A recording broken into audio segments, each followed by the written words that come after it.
Olá, tudo bem? Seja bem-vindo a mais um vídeo da série das Mulheres da Bíblia, começando com as mulheres do livro de Gênesis, a qual a gente escolheu algumas, e hoje a gente vai falar sobre Lia e Raquel, as irmãs que casaram com Jacó. Livro de Gênesis, capítulo 29, no versículo 16 diz assim: Ora, Labão tinha duas filhas, o nome da mais velha era Lia e o da mais nova Raquel. Lia tinha olhos meigos, mas Raquel era bonita e atraente. Como Jacó gostava muito de Raquel, disse: trabalharei 7 anos em troca de Raquel, sua filha mais nova. Isso ele falando com Labão, né? No versículo 26, a gente vê o contexto em que Jacó tinha acordado com Labão trabalhar 7 anos para poder desposar Raquel, que era a filha mais nova de Labão. Só que por conta do costume mesmo, a filha mais velha tinha que se casar primeiro do que a mais nova. E durante esses 7 anos que Jacó trabalhou, Lia não casou. Então Labão engana a Jacó e coloca Lia para passar a noite de núpcias com Jacó, consumando assim um casamento entre eles dois. E depois Jacó passa mais 7 anos trabalhando para ter o direito de casar, para ter o direito de ter Raquel como esposa. Na verdade, ele passou uma semana com Lia, né? Passou a semana de núpcias com Lia, concordou em ficar com ela e depois ele casou com Raquel e passou 7 anos trabalhando para pagar esse dote, né, por assim dizer, de o direito de casar com Raquel. Então, no fim das contas, Jacó acabou casando com as duas irmãs, tanto com Lia quanto com Raquel. Só que na história a gente percebe que Jacó não amava Lia. Ele estava com ela pela obrigação do casamento, claro, porque foi enganado pelo seu sogro, né? Mas ele amava Raquel. Só que aí a gente percebe a intervenção do Senhor nessa história.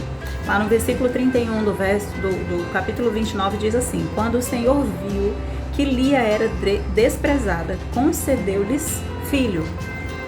Raquel, porém, era estéril. Lia engravidou e deu à luz se eu não me engano, 6 filhos de Jacó, incluindo a filha que era Diná, né? O Senhor abençoou a Lia, apesar dela ter sido desprezada no amor, né, de Jacó. Jacó não a amava, dava preferência a Raquel. Com certeza, podemos dizer que naquela época ele tinha preferência, inclusive, no leito nupcial com a Raquel e não com Lia. E o Senhor, percebendo essa situação injusta, porque ela também era esposa, o Senhor abençoa a Lia e lhe dá a fertilidade. Abre o seu ventre para que ela possa ser fértil em dar filhos, enquanto que Raquel, ela se torna, logo se percebe que ela é estéril. Após alguns anos, Raquel, percebendo daquela situação, que o Senhor não estava abençoando, pede ao Senhor e em resposta o Senhor dá José a ela, né? Foi o primeiro filho de Raquel e o preferido de Jacó. Nessa história a gente pode perceber delas duas, houve conflito entre essas duas irmãs, uma competição por conta justamente da preferência que Jacó fazia, clara preferência que ele fazia acerca de Raquel em detrimento de Lia, mas a gente vê a intervenção do Senhor nessa história, enchendo de amor e de cuidado a Lia, que deu à luz filhos que futuramente, quando a gente conhece a história, percebe que se torna a descendência de Jesus, da tribo de Judá que veio Jesus, né? Que ele é o leão da tribo de Judá. A descendência de Davi vem dessa tribo também. Então a gente vê que na posteridade o Senhor ainda abençoa ainda mais os filhos de Lia. Os de Raquel também não foi diferente. O Senhor usou de José para salvar a descendência de Jacó, né? Da fome que houve anos depois, quando ele já estava lá no Egito. Então, o que a gente pode perceber aqui?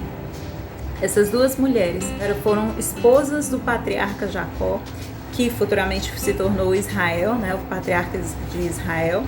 Então a gente percebe a intervenção do Senhor na história delas, tendo cuidado não apenas no plano maior, mas no plano individual. Com essas duas mulheres a gente pode perceber o quanto Deus cuida em detalhes sobre as nossas vidas. Houve circunstâncias de injustiça para com Lia, que ela não pôde escolher o seu marido, ela simplesmente foi obrigada a ficar com Jacó, porque o seu pai decidiu assim. Assim como Raquel também, ela não teve escolha a não ser ver o homem que ela amava dormindo com a própria irmã. Então, a gente percebe que nessas circunstâncias o Senhor ele tem um cuidado especial com ambas. Ele concede filho às duas, concede amor às duas. Então a gente pode perceber que Deus tem um plano individual, o Senhor tem um cuidado individual conosco. Então, independente das circunstâncias que nós possamos viver, das injustiças que nós possamos sofrer, nós possamos orar, buscar ao Senhor, apresentar a Ele as circunstâncias que nós estamos vivendo, as injustiças que estamos sofrendo, que o Senhor vai intervir na situação e vai fazer além do que nós pedimos. Que como essas duas mulheres nós possamos confiar que o Senhor Jesus cuida de nós nos mínimos detalhes e Ele provê cuidado, amor e carinho sobre as nossas vidas. Que o Senhor Jesus te abençoe, que essa palavra tenha abençoado o seu coração. E se você gostou, você pode compartilhar essa mensagem com uma outra pessoa. Amém? Deus te abençoe. Até mais.